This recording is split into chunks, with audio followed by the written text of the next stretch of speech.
with Salam Media. This is Salam Media coming to you live from South Africa. The time is just gone 9:53 a.m. and we're now taking a look at focus on teachers, and this is concerning to note where there has been an increase in corporal punishment and sexual abuse, and we're joined on the line by Manager of Legal Affairs and Ethics at the South African Council for Educators, George Morosi. George, good morning to you. Welcome to the show. Good morning, and good morning to the listeners. George, I've seen this article, and obviously teachers gone rogue, increase in corporal punishment, and here we are talking about an increase in cases of professional misconduct by teachers. This is definitely concerning. It is concerning.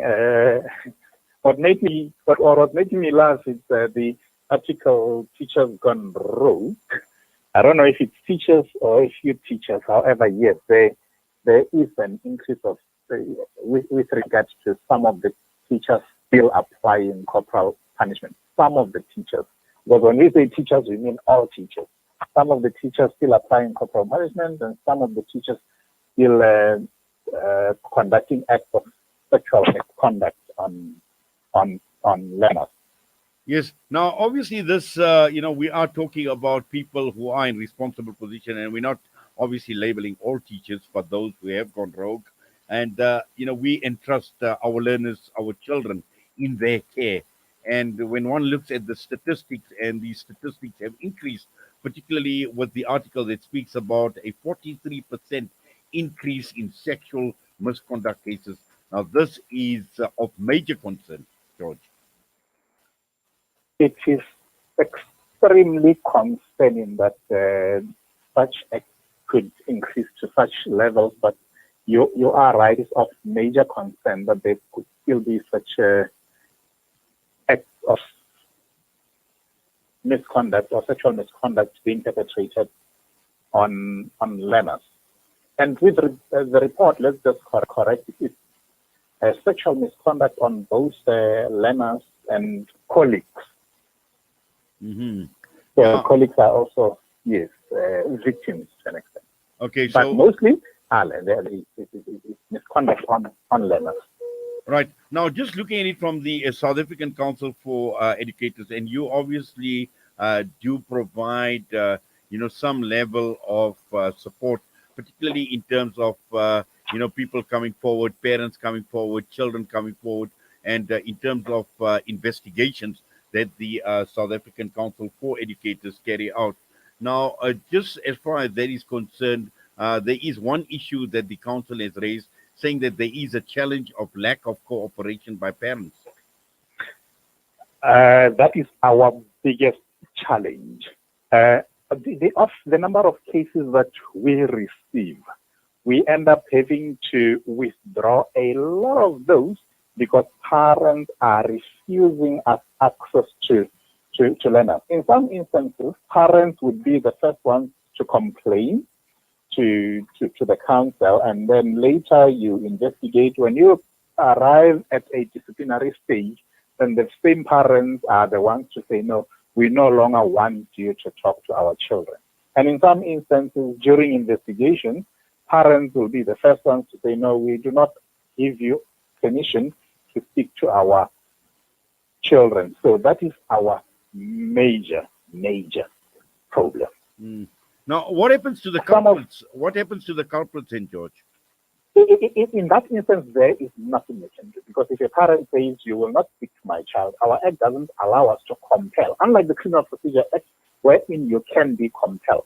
So what we do in that instance, we just report to the police. We notify them that there are these allegations, these are our challenges, because they can, in terms of the Criminal Procedure Act, at least proceed to investigate, subpoena witnesses, but the experience has been that even so, when the police arrive to investigate, they'll just be told, no, whoever that reported this must have been going bananas.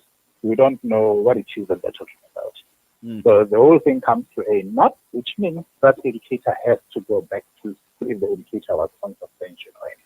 Right. Now, what happens to educators who are found guilty of sexual misconduct? If you are, as an educator, found guilty of sexual misconduct, be it on a learner, on a parent, on a colleague, unfortunately, they sanction, because this is one of those instances that the council despise a great deal.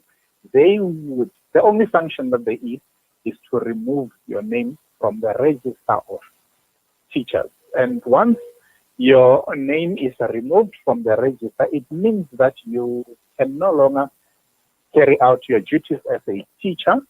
If you are in employment, then your employer is compelled by law to also now excuse you as an educator, meaning you can no longer teach. That's the only sanction that is there for sexual misconduct. There is no fine, there is no suspended sentence or anything. It's a removal of your name from the role, which means you can no longer teach in the country and several other countries. Because when you want to go elsewhere out of the country, they still come back, those countries come back to request for a clearance by us, which is called a letter of good standing or professional standing. And just finally, George, I know these cases, obviously, we are talking about the 2019 20 financial year. And going forward, obviously, we will see the statistics come out as well. Just as far as SACE is concerned, in terms of the capacity and of dealing with the issue of teacher misconduct, do you have sufficient capacity? I would say we do not have sufficient capacity. We make do with what we have. We try with what we have, but we are currently increasing our capacity in that regard to can be able to carry out as many investigations and as many hearings as we possibly can, depending on what the investigations say. Well, George, thank you very much for that and for your time with us this morning on Salam Media. We wish you all the best and please take care. You are most welcome. Thank you so much. It was a pleasure. George Marosi, Manager of Legal Affairs and Ethics at the South African Council for Educators, with us this morning, which brings us straight on to 10 a.m. It's time for me to sign off. We'll be back once again with you.